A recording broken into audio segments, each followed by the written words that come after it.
কোরআনের আলোকে আজকে আমি 15টা দিশা, 15টা লাইন, 15টা গুণ অর্জন আমরা শিখে যাব। জোরে বলি ইনশাআল্লাহ। আমরা সবার আগে কাকে পেতে চাই?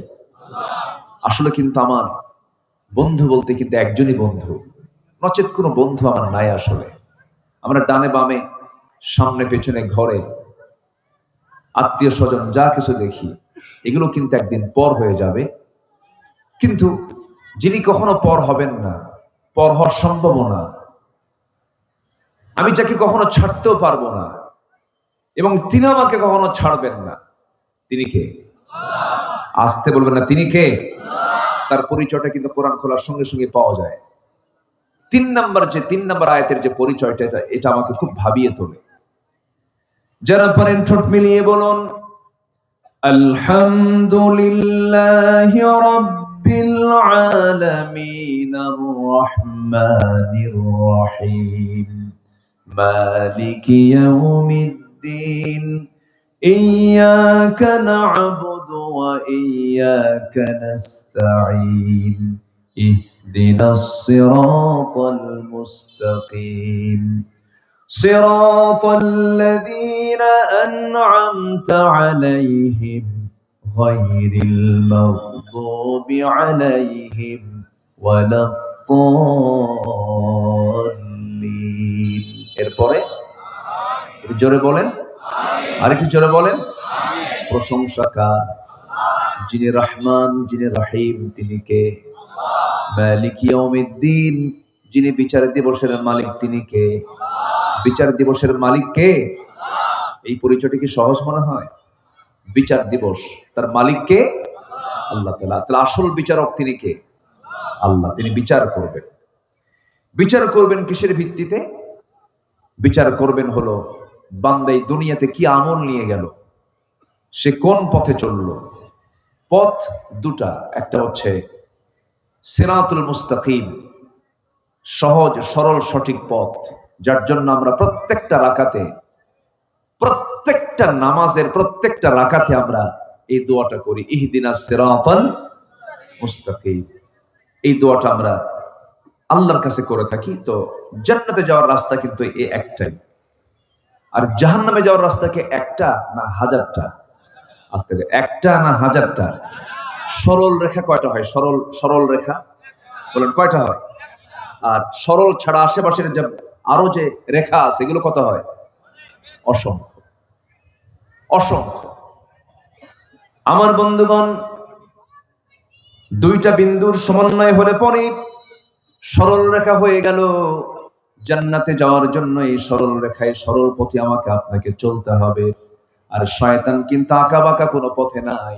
শয়তান ঠিক মাঝখানে, সরল রেখার ঠিক মাঝখানে, সরল পথের ঠিক মাঝখানে সে বসে থাকে এবং শয়তান বলে কি?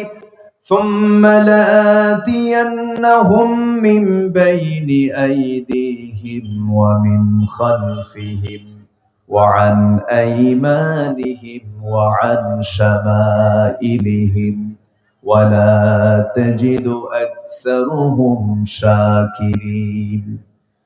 আমি তোমার বান্দাদের ডান থেকে বাম থেকে, সামনে থেকে পিছন থেকে পাকড়াও করব। তোমার বান্দাগুলোকে আমি পথভ্রষ্ট করার চেষ্টা চালাবো। আল্লাহ বলছেন, শয়তান তুই পারবি না, কারণ আমার যে সমস্ত বান্দা আমার পছন্দের বান্দা, তারা সবসময় আমার কাছে আশ্রয় নিয়ে বলবে, আউযু বিল্লাহি মিনাশ শাইতানির রাজীম। আমরা আশ্রয় চাই কার কাছে? আসতে বলুন, কার কাছে? কার ওয়াসওয়াসা থেকে? শয়তানের ওয়াসওয়াসা থেকে আমরা আল্লাহর কাছে আশ্রয় চাই। তখন আমাকে আশ্রয় দিবেন কে? আল্লাহ তাআলা। আমার বন্ধুগণ, সে আল্লাহর প্রিয় বান্দা হওয়ার জন্য 15টা গুণ, 15টা দিশা আমাদের জন্য জানা দরকার, 15টা গুণ আমাদের জন্য বাস্তবায়ন করা দরকার। এর মধ্যে 1 নম্বর গুণ হলো, গোটা দুনিয়াতে যত আনুগত্য আছে, সমস্ত আনুগত্যকে মাইনাস করে ফেলে আনুগত্য নির্দিষ্ট করব দুজনের জন্য। 1 নম্বর কে? আসতে বলবেন, 1 নম্বর কে? নাম্বার 2 হচ্ছেন মুহাম্মদ সাল্লাল্লাহু আলাইহি ওয়াসাল্লাম।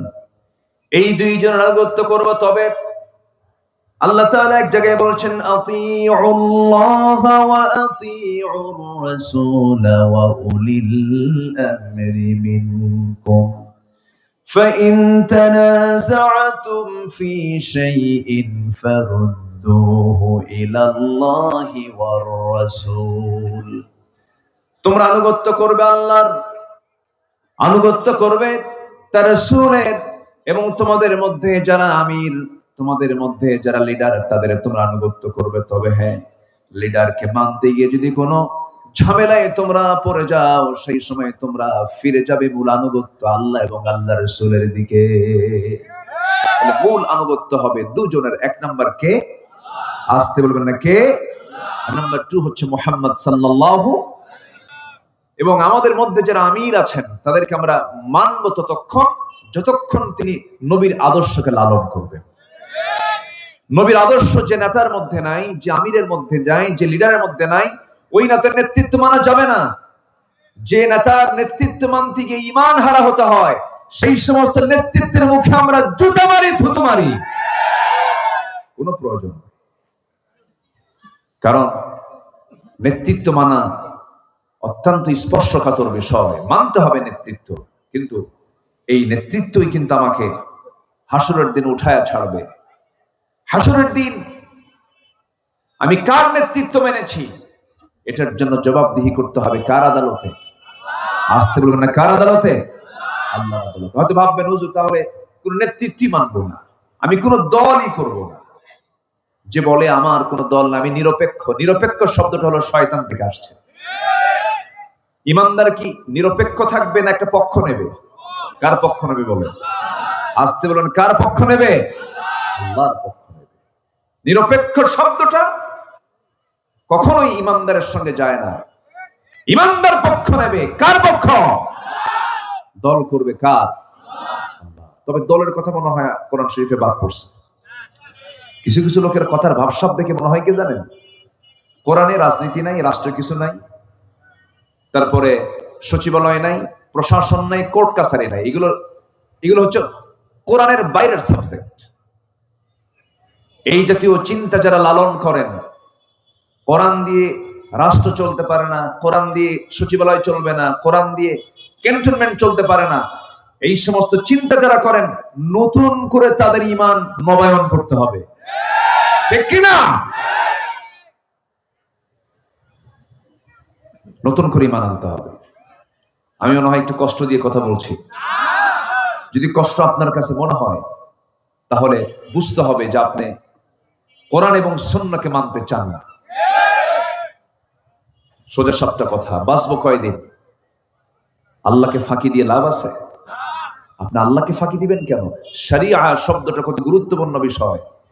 শরিয়া আইনকে আমরা বিশ্বাস করি না, এই জাতীয় কথা বললে কি ঈমান আছে না গেছে?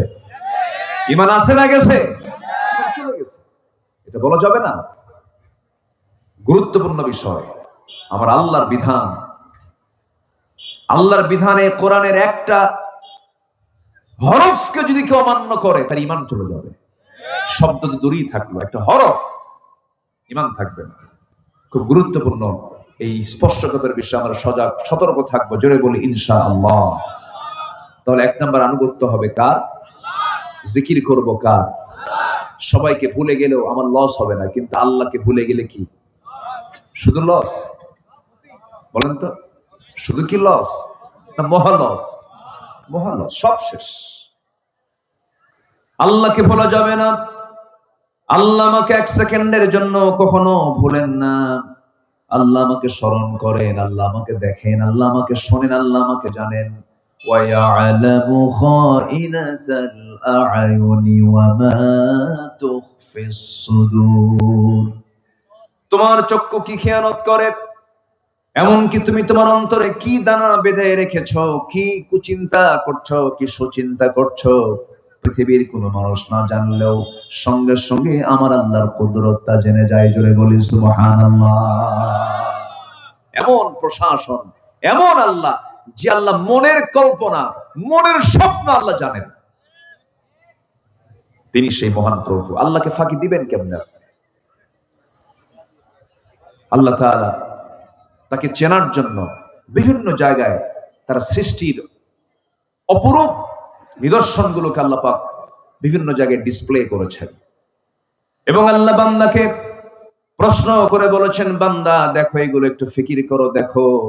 আল্লাহ রাব্বুল আলামিন বলেন, যারা পারেন ঠোঁট মিলিয়ে বলুন, ইন্না ফি খালকিস সামাওয়াতি ওয়াল আরদি ওয়া ইখতিলাফিল লাইলি ওয়ান নাহার লাআয়াতিল লিউলিল আলবাব الذين يذكرون الله قياما وقعودا وعلى جنوبهم ويتفكرون في خلق السماوات والأرض ربنا ما خلقت هذا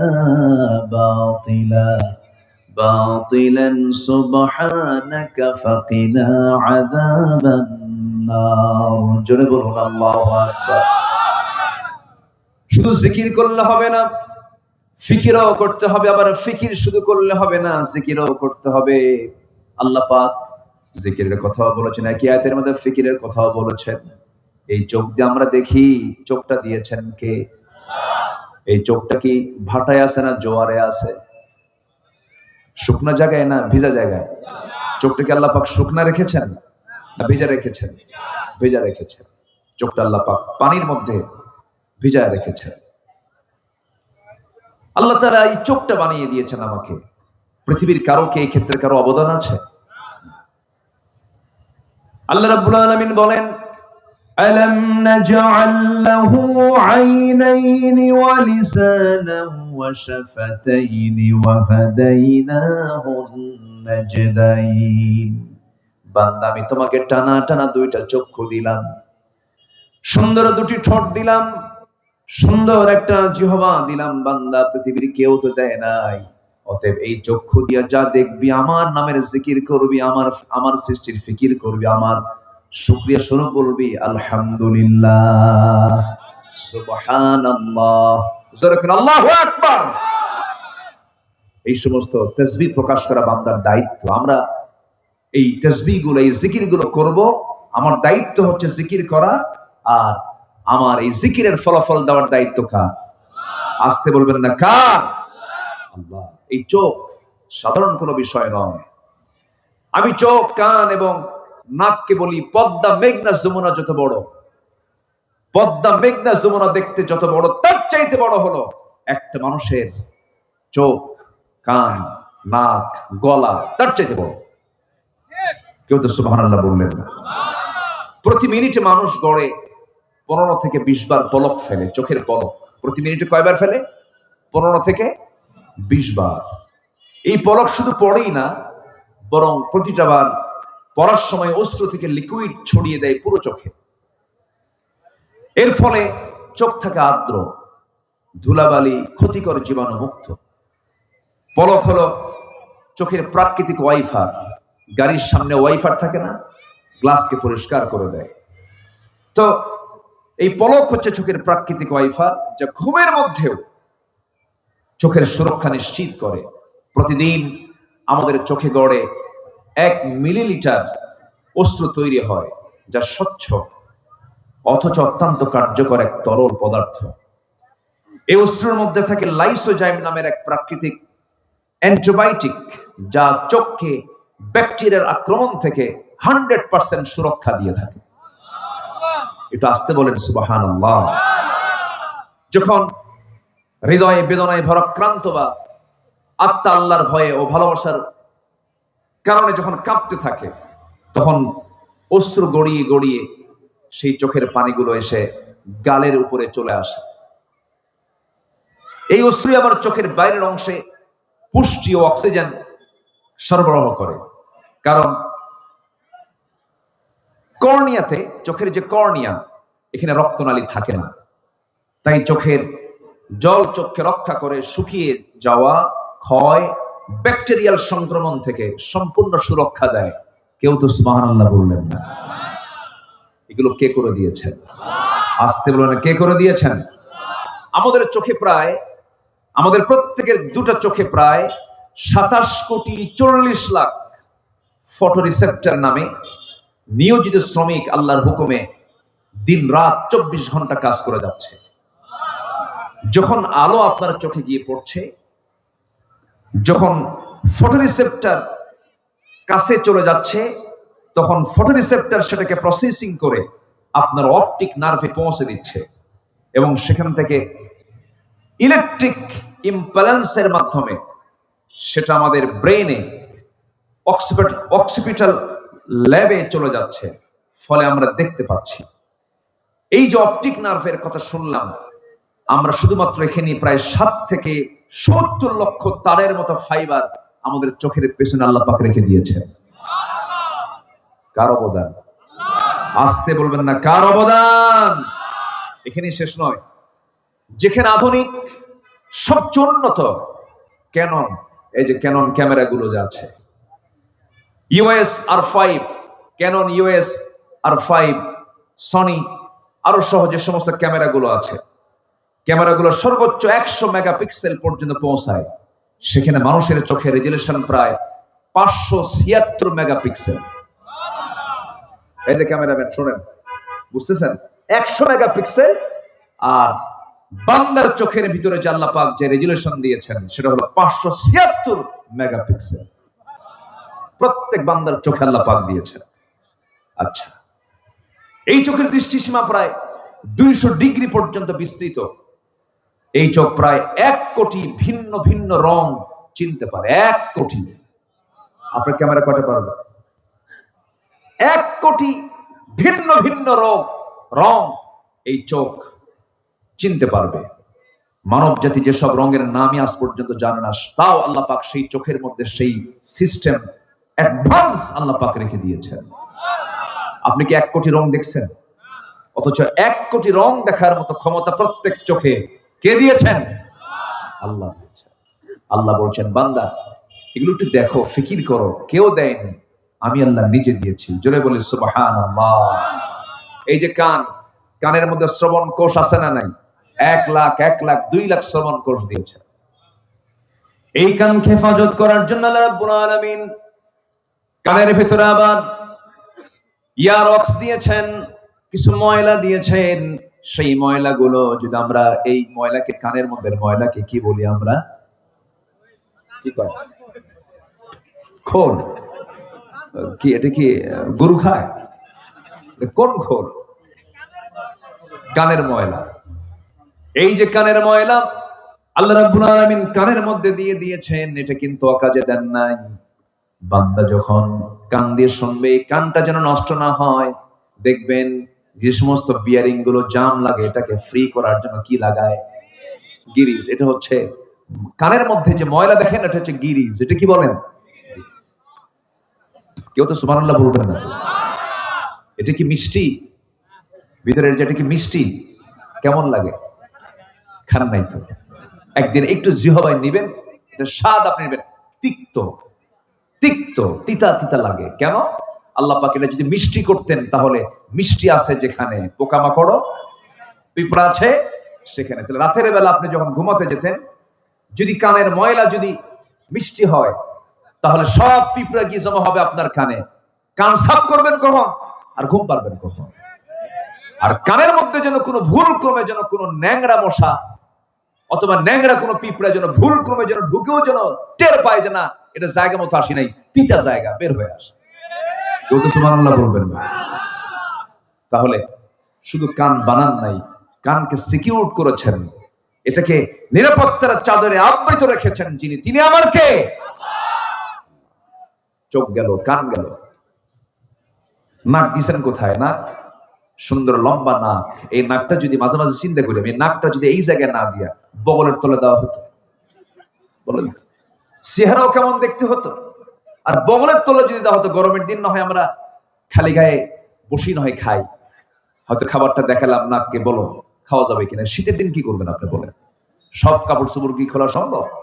কাপড় চোপড় খুইলা আগে নাকের কাছে হাজির করা লাগতো যে নাক বল, এটা কি টাটকা না বাসি। কিন্তু আল্লাহ পাক নাকটা দিয়েছেন এমন জায়গায়, দেখতেও সুন্দর, মানানসই, আবার মুখের সাথে দিয়েছেন। সুবহানাল্লাহ বলা যাবে না? নাকের সঙ্গে মুখের সংযোগ দিয়ে দিয়েছেন। এবং সুন্দর কানেকশন দিয়ে দিয়েছেন। এরপরে আল্লাহ রাব্বুল আলামিন মুখের যে শান দিয়েছেন, জিহবা দিয়েছেন, জিহবার চতুর্পাশে জোয়ার না ভাটা, বলেন জোয়ার না ভাটা, বিশাল জোয়ার করে দিয়েছেন। এত পানি, এত লালা মুখ থেকে বের হয়। সামনে যদি তেঁতুল দেখেন কেমন জোরে জোরে বের হয়। আমলকি যদি দেখেন, দুপুরবেলা উত্তরা দিয়ে যখন আসতেছিলাম, পাশে দেখে একজন আমলকি বিক্রি করতেছে। আমলকির দোকানের কাছে গেছে, আমলকি খাই নাই, এইদিকে পানি দিয়ে 6 লাখ। কি কথা কি বুঝতেছেন? কে দিয়েছে? কে দিয়েছেন? কে দিয়েছেন? আল্লাহ দিয়েছেন। এই লালার কোনো স্বাদ নাই, আল্লাহ পাক স্বাধীন করে দিয়েছেন। এই লালাতে যদি স্বাদ দিয়ে দিতেন, মিষ্টি করতেন, বান্দার কোনো খাবারে মজা পেত না। আল্লাহ পাক চোখের পানিকে লবণ করেছেন, কানের ময়লাকে তিতা করেছেন, আর মুখের লালাকে স্বাধীন করে দিয়েছেন। একই একই দেহ, সেই জায়গায় এক একটা জায়গায় এক একটা রকম আল্লাহ পাক সবকিছু ম্যানেজমেন্ট করে দিয়েছেন। আল্লাহ বলছেন, বান্দারে এত কিছু তোর জন্য করে দিলাম, বান্দা তুই শুধু খুশি হয়ে বলবি আলহামদুলিল্লাহি রাব্বিল আলামিন। প্রশংসা কার? আসতে বলবেন না কার? আরো জোরে, কার প্রশংসা? আল্লাহ। এক জায়গায় না সব জায়গায়? সব। পৃথিবীর সকল প্রাণী আল্লাহর জিকির করে, শুধু বান্দার মধ্যে ভেজাল। কোন প্রাণী জিকির করতে তারা কৃপণতা দেখায় না। সকল প্রাণী, যত প্রাণী আছে, ওয়ালাকিন লা তাফকাহুনা তাসবিহাহুম, তাদের জিকিরের ভাষা তোমরা, তাসবিহের ভাষা তোমরা বোঝো না, কিন্তু প্রত্যেক প্রাণী আমার নামের তাসবিহ প্রকাশ করে। এই যে পিঁপড়াগুলো, এই যে পোকাগুলো উঠতেছে, অনেক পোকা এখানে আমার এদিকে ভরে গেছে। এখন তো মাঠে জমি আছে না, ধানের সময়। এই যে পোকাগুলো, এই পোকাগুলো হার্ড আছে না নাই? হার্ডের ওজন কয় কেজি? কয় কেজি ওজন? কম। পৃথিবীর কোন সূক্ষ্ম কারিগরের দ্বারা কি এগুলো সৃষ্টি করা সম্ভব? এটা সূক্ষ্ম কারিগর যিনি, তিনি কে? চোখ আছে, হার্ট আছে, হাত আছে, পা আছে, কি সুন্দর করে আল্লাহ পাক বানিয়ে দিয়েছেন। একটু জোরে বলি সুবহানাল্লাহ। সব প্রাণীগুলো জিকির করে কার? আল্লাহ পাক। এবং এই প্রাণীগুলোকে আল্লাহ পাক গবেষণা নিয়ে আসতে বলেছেন। যেরকম বিজ্ঞান গবেষণা করেছে, একটা পাখির সৃষ্টির টেকনোলজিকে আজকে বিমানে ব্যবহৃত করা হয়েছে। যেরকম সুবহানাল্লাহ। একটা পাখির ভিতরে যে টেকনোলজি আল্লাহ পাক রেখে দিয়েছেন, একটা পাখি আছে পেরেগ্রিন ফ্যালকন। পেরেগ্রিন ফ্যালকন নামে একটা পাখি এই জমিনের বুকে মহান আল্লাহর এক সৃষ্টির এক অপরূপ, দ্রুতগামী একটা যানবাহন, দ্রুতগামী একটা প্রাণী এটা, যা রকেট বার্ড নামে পরিচিত। যেখানে দ্রুতগামী একটা চিতাবাঘ ঘন্টায় 112 কিলোমিটার বেগে চলে, সেখানে পেরেগ্রিন এই ফ্যালকন সর্বোচ্চ প্রায় 300 থেকে 400 কিলোমিটার পার আওয়ার এসে দৌড়ায়। যেরকম সুবহানাল্লাহ। তাহলে একটা পেরেগ্রিন ফ্যালকন 1 ঘন্টায় 400 কিলোমিটার অতিক্রম করে, তার গতিটা দেখেন। আচ্ছা, এবং মেরে এক মুহূর্তে এসে তার শিকারীকে সে ধরে ফেলে। শিকারী যাকে ধরা হচ্ছে সে টেরই পায় না, আমাকে মেরে কখন নিয়ে চলে গেল। প্রচন্ড উচ্চতায় সর্বোচ্চ গতিতে উড়ে যাওয়ার সময় তাদের নাকের মধ্য দিয়ে যে গতিতে বাতাস প্রবেশ করে, সেটা দিয়ে ফুসফুস ফেটে যাওয়ার কথা, কিন্তু মহান আল্লাহ তাদের নাকের ভিতরে হাড়ের একটা ট্যাপ এমন ভাবে সংযুক্ত করে দিয়েছেন, যে ট্যাপের সাহায্যে তারা বাতাসের তীব্র গতিকে রুখে দেয়। আল্লাহু আকবার বলে। আচ্ছা, তাহলে তাদের নিজেদের ফুসফুসকে রক্ষা করার জন্য আল্লাহ পাক এই ট্যাপটা বসায় দিয়েছেন। ঠিক একই টেকনোলজি ব্যবহার করা হয়েছে আজকে বিমানের ইঞ্জিনের ক্ষেত্রে। বাতাসের তীব্র প্রেসার থেকে বিমানের ইঞ্জিনকে সুরক্ষিত করার জন্য পেরেগ্রিন ফ্যালকনের মতো একটা টেকনোলজি ব্যবহার করা হয়ে থাকে। বিজ্ঞানের এই সমস্ত সাফল্য সবকিছু রয়েছে আল্লাহর সৃষ্টিরাজির ভিতরে। জোরে বলি সুবহানাল্লাহ। আল্লাহ পাক ছোট্ট একটা প্রাণী, এই যে এখানে আশেপাশে কি যেন ধোঁয়া দিয়েছে, কয়েল দিয়েছে, কি থেকে বাঁচার জন্য বলেন তো? মশা কি আপনার বাড়িতে আছে? মশা নাই কার বাড়িতে? দেখি হাত তোলেন, বলেন মশা নাই কার বাড়িতে? এরকম কোন বাড়ি আছে? সবার বাড়িতে মশা আছে। আমি সৌদি আরব গিয়েছিলাম মাসখানেক আগে, সেখানে কোনো মশা নাই। মক্কা মদিনায় কোনো মশা পেলাম না, তবে গ্রামে গঞ্জে থাকে, কিছু প্রত্যন্ত অঞ্চলে সে সমস্ত এলাকায় মশাগুলো থাকে। মশা আছে বলেই তো আল্লাহ পাক মশার কথাও কোরআনে বলেছেন। মশা নামে একটা প্রাণী আছে না নেই বলেন? আচ্ছা, মশা মজবুত, মশা শক্তিশালী না মানুষ শক্তিশালী বলেন? হ্যাঁ বলেন, মানুষ শক্তিশালী না মশা শক্তিশালী? মশারি টাঙ্গায় মশা না মানুষ? কে টাঙ্গায়? মানুষ টাঙ্গায়। কি মশা থেকে বাঁচার, মশা থেকে আপনি বাঁচবেন না মশা আপনার থেকে বাঁচবে? বলেন। তাহলে এখন বলুন তো শক্তিশালী কে? মশাই তো শক্তিশালী দিতেছে। চিন্তা করা যায় এই ছোট্ট মশার কাছে আমরা কতটা অসহায়। আজকেই তো মনে হয়, আজকে কি গতকালকে বিশ্বজুড়ে একজন হাফেজ ডেঙ্গুতে আক্রান্ত হয়ে, আজকেই তো মনে হয় ডেঙ্গুতে আক্রান্ত হয়ে তকি নামে একটা ছেলে হাফেজ দুনিয়া থেকে বিদায় নিয়েছে। প্লাটিলেট লেভেল একদম জিরো পর্যায়ে আসার পর সে আর বাঁচতে পারে নাই, দুনিয়া থেকে বিদায় নিয়েছে। কিসের কামড়ে বলেন তো? একটা মশা, ডেঙ্গু, এডিস মশা। আল্লাহ পাক এই মশার উদাহরণ দিয়েছেন আজ থেকে ১৫০০ বছর আগে। আল্লাহ রাব্বুল আলামিন বলেন, ইন্নাল্লাহা লা ইস্তাহি আন ইয়াদরিবা মাসালাম মা বাউদাতান ফামা ফাওকাহা فأما الذين آمنوا فيعلمون أنه الحق من ربهم وأما الذين كفروا فيقولون ماذا أراد الله بهذا مثلا يضل به كثيرا ويهدي به كثيرا وما يضل به إلا الفاسقين। জোরে বলুন আল্লাহু আকবার। আমি কি আলোচনা শেষ করে দেব? এই যে বসো বসো বসো বসো বসেন। কষ্ট পাচ্ছেন নাকি আপনারা? আমি কি একটা কথাও কি এখানে বানিয়ে কিছু বলছি? কোন আয়াত কি বাদ দিছি আমি? তা আয়াত বলছি তো, আপনি যাচ্ছেন কেন? না রাত হলো বেশি, দোয়া করে দেব নাকি? একটু বসেন। আপনি এই মুহূর্তে এই জায়গার চাইতে বরকতময় জায়গার দ্বিতীয় কোথাও পাবেন? কোথায় পাবেন আপনি? কোথাও তো পাবেন না। যেখানে বসলে গুনাহ মাফ হয়, যেখানে বসলে ফেরেশতারা দোয়া করে,